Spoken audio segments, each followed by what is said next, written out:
Hello guys! Welcome to Master Ipong TV. Good morning, happy Monday. Today is October 20, 2025. At nagkalituhan sa mga announcements ng DILG at ng ating City Mayor Micah Vergara, no? Paglilinaw, no, dito sa ating pong mga post sa Master Ipong TV. So, tuloy sa Nueva Ecija po ay may pasok dahil ibang dibisyon ang ating pong Nueva Ecija High School. At paglilinaw din po yan ng ating minamahal na principal na si Ma'am Aurora Aguila. No? At ayan, kaya naka-uniform na nga po tayo. Ready na po tayong pumasok ngayong araw ng Lunes. At may flag ceremony po tayo ng 6:45 a.m. So see you, nakagayak na nga po ako ngayon no? At turun-turo na po tayo. Papasok na po tayo ngayon sa ating school this early morning.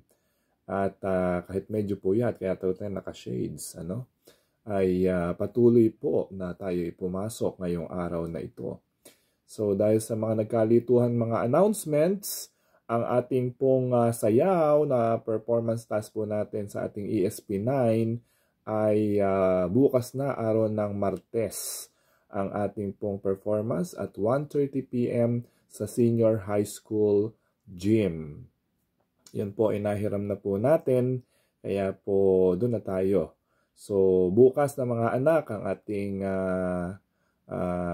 sayaw at ngayong araw na ito, preparations natin. Kaya yung mga mag-iyahanda nyo na props at saka yung mga costumes ay po pwede nyo pa pong gawin ngayong araw na ito. At syempre, yung mga kulang po natin kasi this week na lang po ang second quarter. So yung mga kulang nyo sa ESP9 na this second quarter ay isubmit nyo na po within today or tomorrow, no? At ma-compute na po yung ating mga marka. At syempre, sa lahat ng sasali sa ating ML tournament, ay tuloy na po ang registration today up to Wednesday.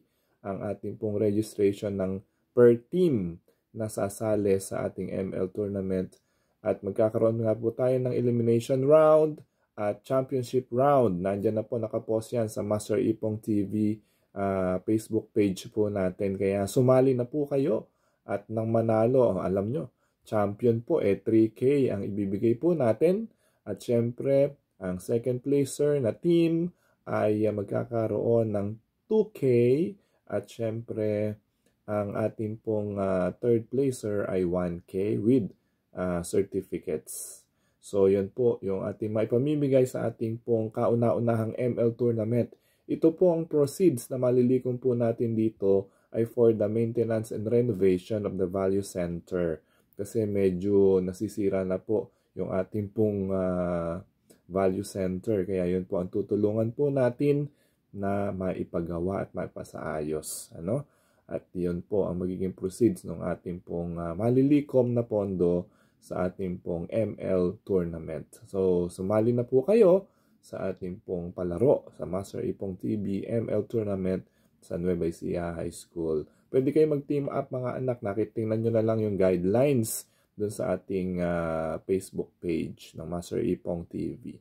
So, see you! At punta na tayo sa ating paaralan. May pasok ngayong araw na ito dahil ang NES ay under Division of Nueva Ecija. Ang announcement lang po ng school holiday at sa November na ang pasok nila, sana all ay sa DepEd Cabanatuan City, no?